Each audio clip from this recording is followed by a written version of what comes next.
지난주에 저희가 그 바위 위에 어떻게 나무가 뿌리를 내리고 사는지를 말씀드린 적이 있습니다. 여러분, 누가 봐도 나무 뿌리가 이겨야 합니까? 바위가 이겨야 합니까? 바위가 뿌리를 이길 것 같아요. 그런데 결국에는 바위가 뿌리를 이기는 것이 아니라 뿌리가 바위를 이깁니다. 뿌리가 바위를 뚫고 그곳에 뿌리를 내리고 바위 위에 이렇게 든든하게 서게 됩니다. 그 이유가 어디에 있느냐? 이 소나무 뿌리에 보면 뿌리 골무가 있습니다. 소나무 뿌리 제일 끝에 뿌리 골무가 있는데 거기에 끈적끈적한 액체가 이렇게 나옵니다. 그 뿌리 골무에서 나오는 액체가 흙을 뚫고 뿌리를 내리기도 하고 심지어는 바위를 녹이기까지 합니다. 여러분, 바위가 뿌리를 이기는 것이 아니라 뿌리가 바위를 이겨요. 여러분, 기도는 우리 영혼의 뿌리 골무가 되는 줄로 믿습니다. 문제가 우리를 이기는 것이 아니라 기도가 문제를 이기게 됩니다. 문제를 뚫는 것이 기도입니다. 그리고 그 문제 위에 흔들리지 않는, 요동치 않는 청청한 나무로 우리가 반석처럼 그것을 딛고 서게 합니다. 여러분, 문제가 기도를 이기는 것이 아니라 기도가 문제를 이깁니다. 우리가 포기하지 않고 그 문제 위에 끈적하게 달라붙어 있으면 여러분, 그 기도가 문제를 녹이고 그 문제 속에 살아있는 든든한 간증의 믿음을 얻게 합니다. 이 시간 이 기도의 자리가 우리의 문제를 녹이는 우리의 영적인 뿌리 골무의 시간이 될 수 있기를 주님의 이름으로 축원합니다. 오늘 본문은 바울과 실라가 빌립보 감옥에 갇힌 내용을 배경으로 하고 있습니다. 바울과 실라가 이 기도처로 삼고 있는 그 중간에 귀신 들린 여종 하나가 있었습니다. 바울과 일행이 나가서 전도를 하고 이 기도처로 돌아갈 때면 이 집 대문 앞을 꼭 지나갑니다. 그러면 난데없이 그 점치는 여종이 뛰어나오는 거예요. 그러면서 홀떡홀떡 뛰면서 이 사람들은 지극히 높은 하나님의 종들이다.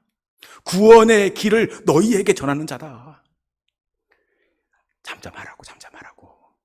그리고 외면했는데 이거 한두 번이죠. 그 다음 날도 바울과 실라가 지나가면 대문을 박차고 뛰어나와가지고 이 사람은 지극히 높으신 하나님의 구원의 종들이다. 소리를 지르는 겁니다. 여러분, 이거 어떻게 해야 됩니까? 고쳐줘야 하죠.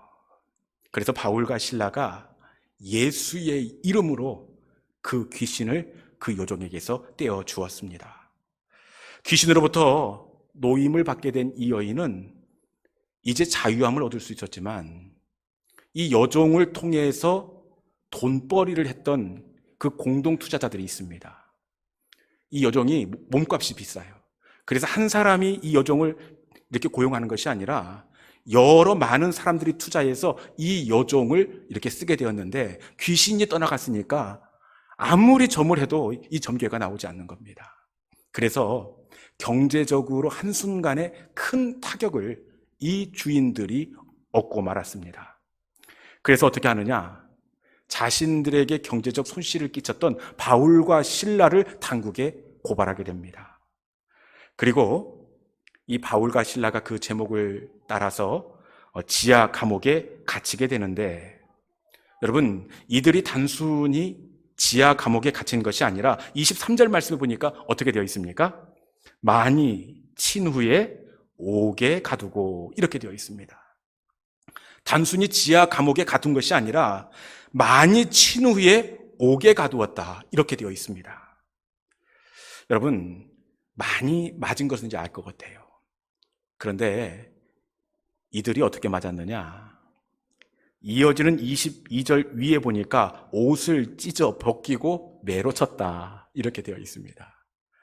여러분, 매는 죄송합니다. 옷 입고 맞아도 아픕니다. 그런데 옷을 찢어 벗기고 맨살에 매를 맞아 보십시오.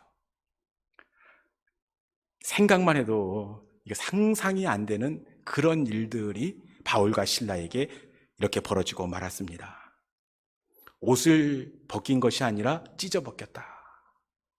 아마 완력을 이용해서 위에서부터 아래로 쫙 찢어가지고 온몸을 발가벗겼을 것입니다. 그리고 매를 쳤다. 이 매는 단순한 회초리가 아니라 채찍입니다. 채찍. 보통 이 채찍은 그냥 가죽 채찍이 아니라 보통 그 끝에 동물 뼈나 이 새 조각을 붙인 채찍입니다. 옷 입고 이거 맞아도 굉장히 힘들 텐데 맨살에 새 조각 그리고 동물 뼈다귀가 붙은 그 채찍을 한번 맞아 보십시오. 이게 내리치면 채찍이 이 맨살에 쫙 감기는 겁니다. 맞을 때도 아프지만 이 맞고 난 이후에 채찍을 당기게 되어 있는데, 그러면 몸을 휘감았던 그 뼈 조각, 이 새 조각이 살점을 뜯어 나가게 되어 있습니다. 여러분, 아마 그 온몸이 어떻게 되었겠습니까? 이 등이고 허리고 얼굴은 뭐 특별히 가려서 안 때리는 거 아닙니다. 닥치는 대로 치는 겁니다. 온몸에 아마 이 박고랑이 패였을 것입니다. 그리고 채찍에 맞은 이후에 24절 말씀해 보니까 그 발을 착고에 든든히 채웠더니, 실컷 채찍으로 친 이후에 그 발을 착고에 든든히 채웠다. 착고. 이 착고는 발수갑입니다. 발에 움직이지 못하도록 완전히 고정시키는 그 수감 도구가 바로 착고입니다. 여러분, 어떻게 온몸이 이 피걸레가 되어서 발가 벗겨진 채 착고에 꽁꽁 묶여있는 그 신음하고 있는 이 바울과 실라의 모습이 눈에 그려지지 않습니까? 제가 이 바울과 실라를 잘 알잖아요. 또 목사니까 신방 가야지요. 이 갇혔다는 이야기 듣고 제가 어제 빌립보 지하 감옥에 어렵게 신방을 다녀왔습니다. 제 생각에는 누가 봐도 그 지하 감옥에서 으이구 끙끙 앓는 소리가 날 것 같아요. 그것도 아니면 너무 억울해서 흑흑거리면서 울 것 같습니다. 여러분, 그런데 제가 그 옆에 가가지고 깜짝 놀랐습니다. 누가 봐도 뭐 울음소리가 난달지 아니면 끙끙 앓는 소리가 나야 될 것 같은데 그들이 지금 무엇을 하고 있느냐? 25절에 있는 말씀 같이 한번 읽어보도록 하겠습니다. 25절, 자 시작. 한밤중에 바울과 실라가 기도하고 하나님을 찬송하며 죄수들이 듣더라. 아멘. 이들이 지금 무엇을 하고 있습니까?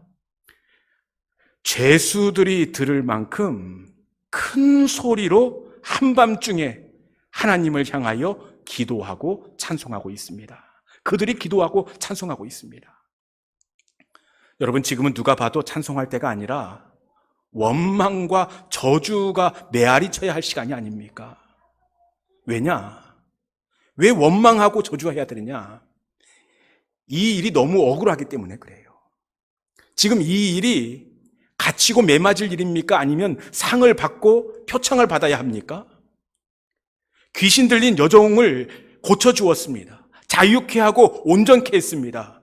당연히 칭찬을 받고 표창을 받아야 합니다. 그럼에도 불구하고 어떻게 합니까? 칭찬은 고사하고 이 사람이 못 쓸 만큼 정말 엄청난 매를 맞았습니다. 여러분, 얼마나 억울합니까? 그렇기에 찬송이 아니라 억울해서 길이길이 날뛰어야 되지 않겠습니까? 그리고 이들이 지금 찬양할 때입니까? 아니면 끙끙 앓을 때입니까? 여러분, 끙끙 앓을 기력도 없는 상황입니다. 앞서 나눴지만 이 맨살에 맞았습니다. 얼마나 맞았든지 온몸이 박고랑이 패이고 말았습니다. 이 상처가 닿기만 해도 마치 과산화수소를 부은 듯 온몸이 면도칼로 도려낸 듯 통증이 말할 수가 없습니다. 지금은 찬송할 때가 아니라 아파서 끙끙 앓을 때입니다. 그리고 하나님을 향해 찬양할 수 없는 이유가 또 있는데, 그것은 지금 이곳에 온 이유가 내 뜻이 아니기 때문에 그래요. 지금 빌립보까지 오게 된 것이 내 계획이 아니라 하나님의 계획대로 말씀대로 순종해서 왔기 때문에 오히려 찬송이 아니라 하나님을 원망해야 옳습니다. 원래 바울은 이 빌립보가 아니라 이 바다를 건너오지 않고 에베소에서 복음을 증거하기를 원했습니다. 그런데 이 성령께서 밤에 환상 중에 그 마케도냐 사람 하나를 보여주시고는 건너오라. 성령께서 분명한 말씀과 감동을 주셔서 내 계획을 내려놓고 이 마케도냐로 건너갔습니다.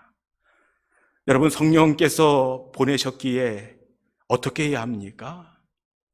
적어도 마케도냐 사람을 만나든지 아니면 이 복음을 증거할 수 있는 터전이 마련돼야 할 것만 같습니다. 그런데 그것은커녕 어떻게 된 것인지 실컷 매에 맞아 이 감옥에 갇히게 되었습니다.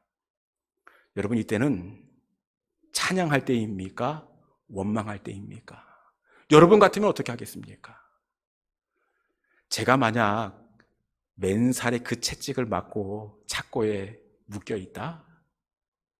그리고 내 계획을 내려놓고 하나님께서 가라고 말씀하셔서 순종해서 왔는데 그 지하 감옥에서 정말 엉망진창이 되어서 피걸레가 되어 있다? 여러분, 어떻게 하나님을 찬양할 수가 있겠습니까? 이때는 누가 봐도 하나님을 원망해야 합니다.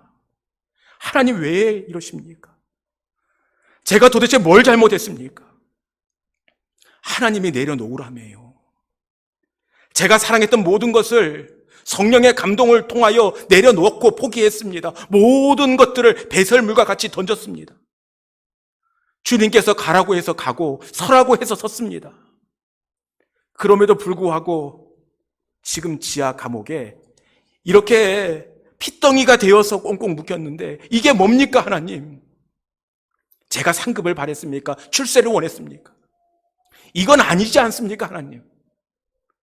여러분, 이렇게 원망하지 않았겠습니까? 그럼에도 불구하고 이 바울과 실라가 어떻게 하느냐? 밤을 깨워 기도하고 찬송하더라. 그들은 도저히 찬송하고 기도할 수 없는 순간에 옆에 있는 사람들이 들을 만한 큰 소리로 하나님을 찬양하고 기도했습니다. 여러분, 어떻게 모든 것이 막혀버린 원망의 상황, 불평의 상황, 그 한밤중에 이들이 기도하고 찬송할 수 있었을까요? 이게 오늘 설교의 포인트입니다. 여러분, 그들은 이 상황 가운데에서 어떻게 찬송하고 기도할 수 있었을까요? 제가 말씀을 깊이 묵상해 보았습니다. 이들이 이 상황 가운데서 기도하고 찬송할 수 있었던 것은 바울과 실라가 이 아픔의 자리를 믿음의 눈으로 바라보았기 때문입니다. 당장은 억울하고 아프고 힘들지만 이 매맞음의 자리를 믿음의 눈으로 바라보았습니다. 이 자리가 내 실수나 저들의 실수가 아니라 이 아픔을 통해 이루실 하나님의 뜻과 계획이 있음을 바라보았습니다. 그것을 바라볼 때에 바울은 원망 대신 기도를 올려드릴 수가 있었습니다. 신음 대신 찬송을 하나님께 올려드릴 수가 있었습니다. 믿음의 사람은 하나님의 계획을 바라보는 사람입니다. 아무리 아프고 캄캄한 지하 감옥에 있다고 하지만 이 속에 날 향하신 하나님의 분명한 계획이 있음을 확신하면서 다시 기도에 무릎을 꿇는 사람, 이 사람이 바로 믿음의 사람인 줄로 믿습니다. 그런데 참 안타깝게도 너무나 많은 하나님의 사람들이 상황만을 바라봅니다. 억울함만을 바라봅니다. 그 안에 담아놓으신 하나님의 계획을 생각하지 않습니다. 여러분, 그런데 믿음은 이 아픔 속에 담아놓으신 하나님의 계획을 생각하는 겁니다.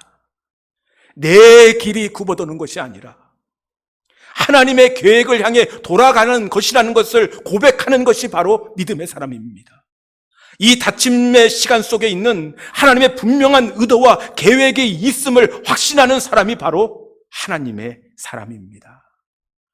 여러분, 우리의 아픔의 자리, 어려움의 자리, 이 속에 분명한 하나님의 확신 계획이 있음을 고백할 수 있는 우리 믿음의 식구들이 될 수 있기를 축원합니다. 광고 시간에 말씀드렸다시피 이남희 권사님 이렇게 넘어지셔서 다치셨다고 그러니까 제 가슴이 철렁한 겁니다. 그것도 그럴 것이 우리 조 집사님도 수술 날짜를 받아놓으셨는데 두 네 분이 똑같이 이렇게 침대에 누워 계시니 여러분, 그 상황이 얼마나 기가 막힙니까? 제 마음이 너무 안 됐어요. 그래서 두 분을 생각하면서 기도하고 또 기도하는데 오늘 아침에는 문득 하나님께서 제 마음속에 이런 감동을 주시는 겁니다. 두 사람이 똑같이 아픈 것이 아니라 지금 내가 똑같이 고치고 있다. 할렐루야. 여러분, 지금 아파서 누워있는 것이 아니라 이 사람을 하나님께서 지금 똑같이 고치시고 수술하고 계시는 시간입니다. 그래서 제가 이 말씀을 권사님께 드렸더니 권사님께서 맞다고 우리 조 집사님이 크게 또 위로를 이렇게 받으셨습니다. 여러분, 우리가 오래 쓴 집도 제때 수리를 하지 않으면 나중에 큰 무리가 생기는 겁니다. 지금 두 분은 아프신 것이 아니라 리모델링하고 있는 중이라고. 이후에 더 아름답고 더 튼튼하게 사용하기 위해서 하나님께서 고치고 계시는 시간이라고 이렇게 말씀을 드렸습니다. 여러분, 믿음은 이렇게 예상하지 못했던 아픔의 시간이 온다고 할지라도 이 아픔을 하나님의 계획을 바라보는 겁니다. 이 속에 담아놓으신 하나님의 뜻을 기억하는 겁니다. 여러분, 그 계획을 바라볼 수 있는 사람이 기도하고 찬양할 수가 있습니다. 기도하면요, 여러분, 찬양이 나옵니다. 기도하면 찬양이 나와요. 계획을 바라보면 기도가 나오게 되어 있고 기도가 나오면 찬양이 나옵니다. 순서를 잘 아셔야 돼요. 아무리 어렵고 사방으로 우겨싸임을 당한다고 할지라도 그 속에 분명한 하나님의 계획이 있음을 아는 사람은 그 계획을 알지 못하지만 희미하지만 기도할 수가 있습니다. 하나님, 도대체 이 일이 무슨 연고입니까? 여러분, 그 문제 앞에 계획을 바라보고 기도하는 사람은 찬양이 나와요. 여러분, 어려움 속에 담아놓으신 하나님의 계획을 바라보시고 다시 기도할 수 있기를 주님의 이름으로 축원합니다. 여러분, 실제로 하나님은 이 바울의 아픔의 자리에 무슨 계획을 담아놓으셨느냐? 우리 하나님은 이 바울의 정말 지하 감옥에서 박고랑이 패일 만큼 맨살에 맞은 그 아픔의 자리에 빌립보 교회를 담아 놓으셨더라고요. 빌립보 교회가 어떤 교회입니까? 바울의 선교 사역에 있어서 가장 큰 도움과 위로를 주었던 교회였습니다. 바울의 선교 사역을 위해 늘 중보해 주었고 어렵고 힘들 때마다 바울에게 든든한 후원을 해 주었던 교회. 우리 빌립보서 있지 않습니까?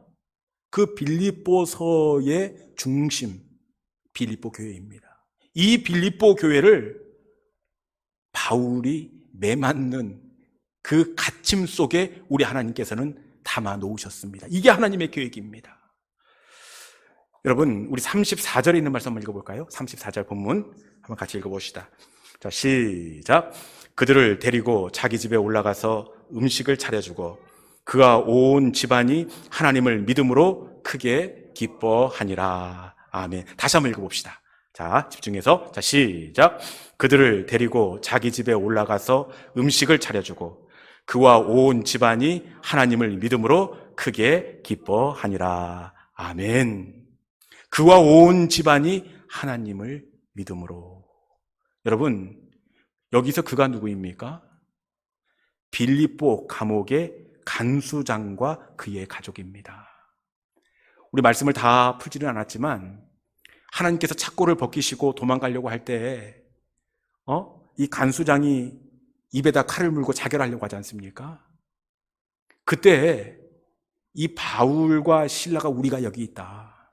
이 감동에서 이 간수장이 바울과 실라를 집으로 데려가 아픈 곳을 씻어주고, 그리고 바울과 실라는 그 간수장의 아픈 마음을 닦아줍니다. 그리고 그곳에서 그 간수장의 가족들이 오늘 보니까 어떻게 됩니까? 온 집안이 하나님을 믿음으로, 그날 밤에 온 집안 사람들이 하나님을 믿음으로 하나님을 믿게 되었습니다. 여러분, 지금 빌립보 교회가 생기기 전인데 이 간수장과 그의 가족들이 중심이 되어 이후에 빌립보 교회를 세우게 되었다는 사실입니다. 여러분, 우리 하나님은 실수가 없으신 하나님입니다. 맞습니까? 모든 것이 합력하여 선이 되게 하시는 하나님입니다. 우리의 막힘과 어려움의 시간에 무엇이 들어있을지 아무도 모릅니다. 우리의 실패와 좌절도 선이 되게 하시는 하나님입니다. 하나님의 선하심을 바라보면서 우리의 막힘의 시간이 우리의 삶 가운데 있다고 하더라도 다시 기도와 찬송을 시작할 수 있기를 주님의 이름으로 축원합니다. 여러분, 한숨과 절망의 상황에서 그들이 숨쉴 기력도 없는 그런 위치에 있었습니다. 그럼에도 불구하고 그날 밤에 바울과 실라가 기도하고 하나님을 찬양하더라. 도저히 찬양할 수 있는 마음의 여유가 없습니다. 아무리 생각해도 원통하고 분하고 너무너무 마음에 불편함이 있습니다. 그럼에도 불구하고 이들이 신음 대신에 찬송을 하나님께 올려드릴 때 우리 하나님의 마음은 어떠했을까요? 여러분, 우리 하나님은 이 세상 그 어떤 웅장한 오케스트라가 올려드리는 그 찬송보다 이날 밤에 바울과 실라가 그럼에도 불구하고 그 묶임과 매맞음 속에서도 하나님께 올려드렸던 그 찬송을 더 크고 영광스럽게 받아주시는 줄로 믿습니다. 그들의 찬송을 들으면서 우리 하나님 얼마나 그들이 고맙고 또 미안하고 안쓰럽고 사랑스럽고 대견했겠습니까? 하나님은 그들의 찬송을 가슴으로 들어주었습니다. 그리고 그들을 위로하여 주시고 감옥 밖에 있는 사람들이 이해할 수 없는 평강과 만족을 더하여 주셨습니다. 여러분, 우리 하나님께서 정말 기뻐하시는 찬송은 그럼에도 불구하고의 찬송이 되는 줄로 믿습니다. 이제 말씀을 정리하겠습니다. 오늘 바울과 실라는 도저히 찬양할 수 없는 시간에 하나님을 찬양하였습니다. 그것은 상황을 바라본 것이 아니라, 억울함을 바라본 것이 아니라 그 속에 있는 하나님의 계획을 바라보았기 때문입니다. 여러분, 무엇을 바라보느냐에 따라서 우리의 입술의 고백이 달라집니다. 상황만 바라보고 문제만을 바라보면 염려가 나오고 원망과 불평이 나옵니다. 그런데 그 속에 하나님의 계획이 있음을 기대하는 사람은 원망 대신에 기도하게 됩니다. 그러면 신음 대신에 하나님을 찬송하게 됩니다. 여러분, 기도하고 찬송할 때 우리 하나님은 그 문제 속으로 뛰어들어가시고 그들의 묶인 것을 풀어주시고 다시 그 상황을 역전시키셔서 마침내는 선이 되게 하시는 하나님이 되시는 줄로 믿습니다. 우리 중에 이해할 수 없는 인생에 묶임을 당한 성도가 있습니까? 여러분, 하나님의 계획을 기대할 수 있기를 바랍니다. 기도를 멈추지 않기를 바랍니다. 눈앞의 상황이 마음을 눌러도 원망하지 않기를 바랍니다. 우리의 상황이 불리해도 기도를 멈추지 않기를 바랍니다. 여러분, 기도할 때 우리 하나님은 우리를 위해서 일하십니다. 기도할 때가 바로 우리 하나님이 우리의 모든 상황을 역전시키는 때입니다. 다시 기도를 시작할 수 있기를 바랍니다. 내 상황 속에, 문제 속에 분명한 하나님의 선하심이 있음을 기억하시면서 그럼에도 불구하고 다시 기도를 시작하는 우리 믿음의 모든 성도들이 될 수 있기를 주님의 이름으로 축원합니다. 이 시간에 이제 역전되리라 우리 함께 찬양하겠습니다. 이 가사를 보니까 기도를 멈추지 마라. 눈앞의 상황이 마음을 눌러도 원망치 말라. 너의 입을 지켜라. 저들은 너의 입을 보고 있다. 마음을 빼앗지 마라. 내가 널 도우지 않는다는 소리에 너의 모든 게 불리해도 너는 기도를 계속하라. 너의 모든 상황을 내가 기도할 때 바로 역전시키겠다. 이런 고백이 담긴 찬양입니다. 우리 함께 이 찬송을 통하여 우리의 마음을 기도하는 그곳에 정하기로 하나님께 결단하는 고백이 되기를 원합니다. 이제 역전되리라 우리 함께 찬양합니다.